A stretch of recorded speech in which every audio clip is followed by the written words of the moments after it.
My parents forced me to give up my college fund to my golden child brother, but after 4 years of hard work and struggle, I finally made it. Then they showed up to my graduation demanding money, and oh boy did I have a surprise for them. I, 22F, need to get this off my chest. 4 years ago, my parents did something that completely changed our relationship forever, and now karma has finally caught up to them. I've been holding this in for so long, and after recent events, I feel like I'm finally ready to share my story. It's long, but I promise it's worth the read. Growing up in a middle-class suburban home with my parents and older brother, it was always crystal clear who the golden child was in our family. From the moment I could understand family dynamics, I knew I was second best. They had James when they were in their early 30s after trying for several years, and I came along unexpectedly 2 years later. My brother James, 24M, could do no wrong in my parents' eyes.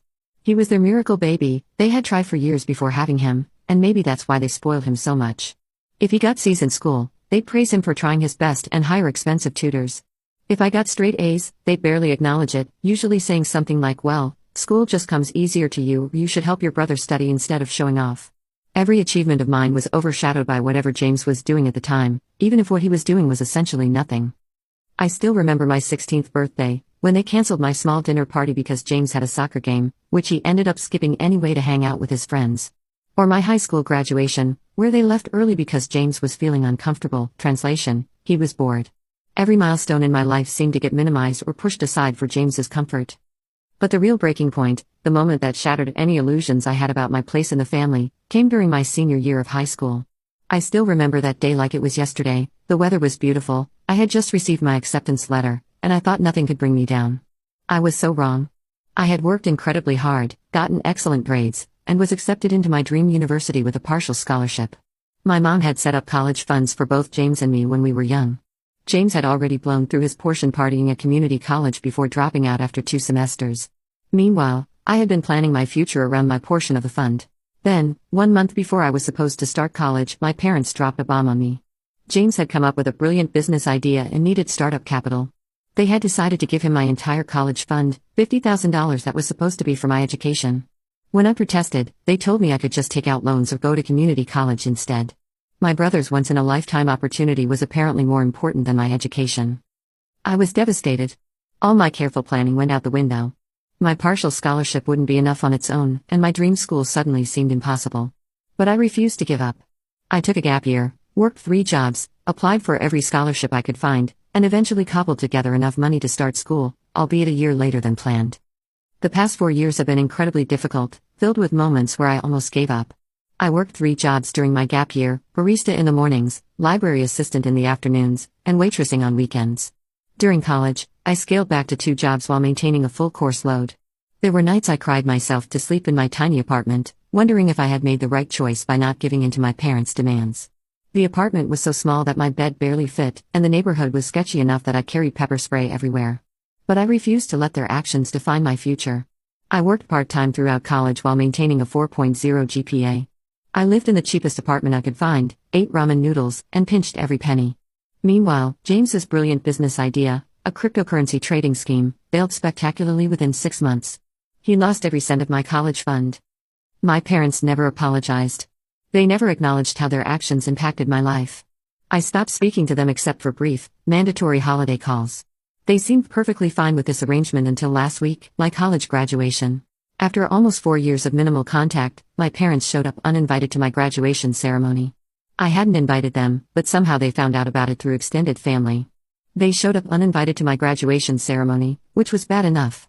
But what happened afterward is what prompted me to write this post. You see, during my time in college, I hadn't just been studying. Those endless nights of ramen noodles and cheap coffee had given me plenty of time to think about my future. I knew I needed to find a way to ensure I would never be financially vulnerable to my family again. The idea for my business came from watching local shops struggle with their outdated systems while I was working as a waitress. Most couldn't afford the big consulting firms, but they desperately needed help joining the digital age. I'd started a small tech consulting business on the side, targeting local small businesses who needed help with digital transformation. It started as a way to make extra money, but it grew far beyond my expectations. By my senior year, I was making 6 figures and had several employees working for me. After the ceremony, my parents cornered me outside the auditorium. At first, they tried to act like proud parents, saying how happy they were to see me graduate. Then they got to their real reason for coming: they needed money. James had racked up massive credit card debt, they had refinanced their house multiple times to help him, and now they were at risk of losing everything. They expected me to help the family since I was doing so well. It was the same pattern as always: James makes mistakes, and everyone else needs to fix them. I couldn't help but laugh. The audacity of these people, to take my college fund, give it to my irresponsible brother, force me to struggle for years, and then show up demanding more money? I told them exactly what I thought about their request. Remember 4 years ago when you said giving James my college fund was a good investment? Well, I made an investment too, in myself. And unlike you, I'm not sharing the returns. My mom started crying about how I was being selfish and how family should help family. My dad tried to guilt-trip me about how hard they'd worked to raise me. I just smiled, not a happy smile, but the kind that comes from finally being able to stand up for yourself after years of being pushed down. I told them that they'd made their choice 4 years ago when they chose James over me. I reminded them of every missed school event, every achievement they'd ignored, every time they'd made me feel less than because I wasn't James. The words poured out of me like a river that had been dammed up for too long. Now they had to live with the consequences. Then I dropped the real bomb on them. Part 2. My parents forced me to give up my college fund to my golden child brother, but after 4 years of hard work and struggle, I finally made it. Then they showed up to my graduation demanding money, and oh boy did I have a surprise for them. I'd recently been approached by a major tech company wanting to acquire my business. The deal wasn't public yet, but once it went through, I'd be getting several $1 million. Their eyes lit up when I mentioned this, but I quickly crushed their hopes. And before you get any ideas, I've already set up a trust with my grandmother as executor. Neither you, nor James, nor any future children he might have will ever see a penny of it. My dad turned red with anger and started yelling about how I owed them for raising me. My mom was still crying about how unfair I was being. I just walked away and joined my real support system, my friends who had helped me through college, my grandmother who had always been in my corner, and my amazing boyfriend who had stood by me through everything. The best part? My grandmother, a tough-as-nails woman who had built her own business in the 1960s when women weren't supposed to do such things, had been standing nearby and heard the whole exchange. She had been my silent supporter through everything, sending me care packages during college and being the only family member who truly believed in me. She walked up to my parents and told them they should be ashamed of themselves. She reminded them how they had stolen my future once before, and she wouldn't let them do it again. Then she told them to leave before she called security. Since then, my phone has been blowing up with messages from my parents and James. They've been switching between guilt trips, threats, and begging. I've blocked them all. Some extended family members have reached out saying I should forgive them because they're still your parents. But I'm done sacrificing my happiness for people who never cared about mine. Update 1. Wow, I didn't expect this post to blow up like it did. My inbox has been flooded with supportive messages, and honestly, I've been crying reading some of them. It's overwhelming to realize how many people have gone through similar situations with toxic family members. A lot has happened in the past week, and I feel like I need to share these developments with the community that has shown me so much support. First off, my parents haven't stopped trying to contact me. They've been creating new email addresses and using different phone numbers to get around my blocks. Each message alternates between guilt-tripping, "How could you do this to your own family?" and threats, "We'll tell everyone what an ungrateful daughter you are." A week after the graduation incident, James finally reached out through LinkedIn of all places. His message was exactly what you'd expect from someone who's never faced real consequences in his life. He started with a half-hearted apology about the college fund situation, claiming he was sorry things turned out that way, but quickly pivoted to insisting it wasn't his fault because our parents were the ones who made the decision. He even had the audacity to say that he would have done the same for me if the situations were reversed, completely ignoring the fact that he had already blown through his own college fund with nothing to show for it. Then he had the nerve to ask if I could loan him some money to get back on his feet. I didn't even bother responding. The acquisition deal I mentioned is moving forward, and it's honestly surreal. I still remember starting this business from my tiny studio apartment, working on my laptop that was held together with duct tape because I couldn't afford a new one. Now I'm sitting in boardrooms with executives from a major tech company, discussing terms that would have seemed impossible just a few years ago. I can't share many details due to NDAs, but it's going even better than expected. My grandmother has been amazing through all of this. She's not just providing emotional support, she's been my rock and voice of reason. When the acquisition talk started, she insisted on coming with me to the initial meetings. She may be in her 70s, but she's sharper than most people half her age when it comes to business. The look on the corporate lawyers' faces when she started asking detailed questions about the terms was priceless. She's helped me set up meetings with financial advisors and lawyers to make sure everything is properly protected. The most surprising development came from my aunt, Mom's sister. She reached out to tell me that my parents have been spreading a very different version of events to the family. According to them, they invested in both their children equally, but I was ungrateful and turned my back on the family as soon as I became successful. They conveniently left out the part about taking my college fund. When I showed my aunt the documentation proving what really happened, yes, I kept all the paperwork, she was horrified. She's now helping me set the record straight with other family members. It turns out a lot of them had no idea what my parents had done. Update 2. Things have escalated quite a bit since my last update, and I need to get this off my chest while it's still fresh. The acquisition deal became public yesterday. It was announced in several major tech publications and local business news. As expected, my parents have completely lost their minds. I knew they would react badly, but what happened today still managed to shock me. They showed up at my office unannounced at 9:30 a.m., right in the middle of our morning team meeting, just 2 days after the acquisition news went public. They somehow got past the front desk by claiming they had an appointment. My dad was wearing a suit that looked like it had been pulled from the back of his closet, and my mom was dressed like she was going to church. They clearly thought they could present themselves as concerned parents coming to reconcile with their daughter. But that facade crumbled the moment I refused to see them. My dad started yelling about family obligations and how I was destroying the family name with my selfishness. My mom, always ready with the waterworks, was crying dramatically about how she had sacrificed everything for me and how she gave up her career to raise me, which was news to me, since she's been working at the same bank since before I was born. The entire office could hear them. My employees, who only knew me as their confident and composed boss, got to witness my family's dysfunction in full technicolor. Some of my team members later told me they had to hide in the break room because the scene was so uncomfortable. It was mortifying, but at least my employees now understand why I have such strict security protocols. The best/worst part? They brought James with them. He actually tried to convince my employees that he was a co-founder of my company and deserved a share of the acquisition money. Thank goodness I have security cameras and good documentation of everything. My grandmother suggested I get a restraining order, and after yesterday's performance, I'm seriously considering it. I've already had my lawyer send them a cease and desist letter. We'll see if that helps calm things down. On a positive note, the truth about what they did with my college fund has spread through the family. Most relatives are appalled and have taken my side. A few still think I should be the bigger person and help my family, but they're in the minority. Part 3. My parents forced me to give up my college fund to my golden child brother, but after 4 years of hard work and struggle, I finally made it. Then they showed up to my graduation demanding money, and oh boy did I have a surprise for them. Update 3. Final update, everyone. I wasn't sure if I would write this, but after everything that's happened, I feel like I owe it to this community to share how things turned out. The past month has been an absolute roller coaster of emotions, legal meetings, and life changes, but things are finally settling into a new normal that I never thought possible. The acquisition deal closed successfully 2 weeks ago, after 3 months of intense negotiations and paperwork.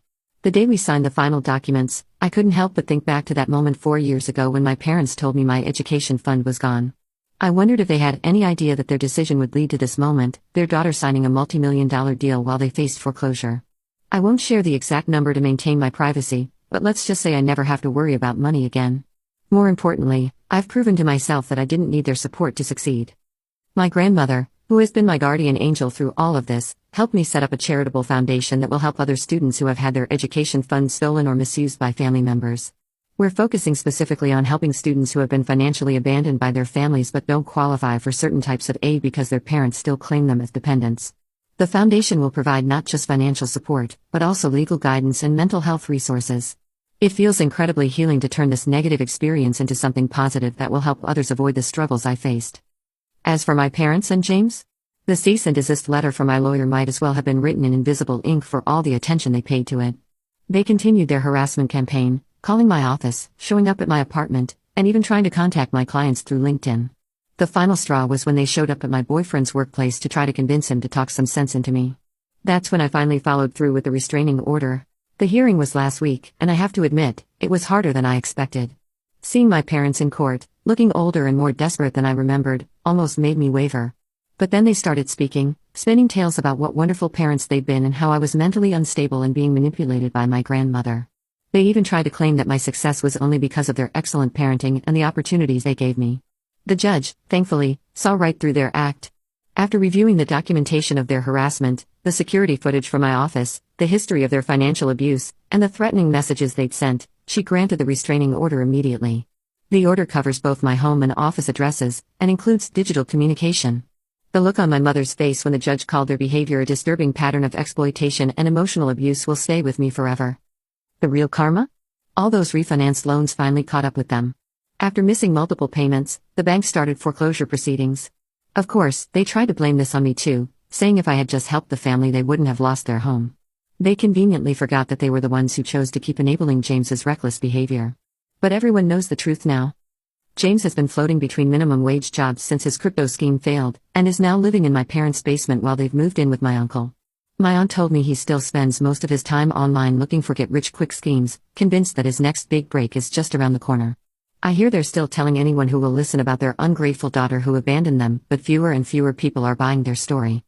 My grandmother suggested they all get therapy to work on their issues, but they refused, saying they're not the ones with the problem. My father actually laughed and said therapy was for weak people who can't handle real life, ironic coming from someone who can't handle his daughter's success without trying to claim it as his own. My mother still insists that they were just trying to help James reach his potential and that I'm punishing them for being good parents. The delusion runs deep in our family. I actually tried to extend an olive branch at one point, offering to pay for family therapy sessions. My grandmother thought it might help us all heal, and my therapist agreed it could be worth trying if they were willing to acknowledge their behavior. But they refused, saying they would only attend if I first showed good faith by giving them money to save their house. When I declined, they sent flying monkeys, distant relatives and family friends, to lecture me about family loyalty. One of my aunts even suggested I was being possessed by greed and needed an exorcism. I wish I was joking about that last part. I've moved to a new house in a gated community with state-of-the-art security systems. It's strange sometimes, walking through this beautiful home that I bought with my own money, remembering how just a few years ago I was living off ramen noodles in a studio apartment with questionable heating. My boyfriend, who stuck by me through everything and never once suggested I give in to my family's demands, says I sometimes still act like I'm expecting someone to take it all away. I'm working on that in therapy. Speaking of therapy, it's been incredibly helpful in processing everything that's happened. My therapist has helped me understand that my parents' behavior wasn't just favoritism, it was financial and emotional abuse. She's helping me work through the guilt and anxiety that still crops up sometimes, especially around holidays or when I see happy families together. I'm finally feeling at peace with my decisions. My business is thriving under the new parent company, though I've stayed on as CEO of our division. I'm planning my first real vacation in years with my boyfriend, we're thinking Bali, and I'm finally learning to enjoy my success without feeling guilty about it. My grandmother has moved into a guest house on my property, her choice, as she says she's too independent for a retirement community but too old to deal with yard work. Having her close by has been amazing. To everyone who supported me through this journey, thank you. Your messages and comments helped me stay strong when I was doubting myself. The Reddit community has been more of a family to me than my biological one ever was. And to anyone else dealing with toxic family members who try to steal your future, stand strong. Success is the best revenge, but healing is the best victory. Don't let anyone tell you that you owe your abusers forgiveness or support, no matter who they are. Build your own path, create your own success, and surround yourself with people who genuinely care about your well-being. Edit. Thanks for all the supportive comments and questions. To clarify the timeline, I spent a gap year working 3 jobs to save money, then completed my degree in 4 years while building my business. The acquisition happened right after graduation. Some people have asked why I didn't pursue legal action about the college fund. The account was in my parents' names, so technically what they did was legal, just morally wrong. But karma has a way of working things out in the end.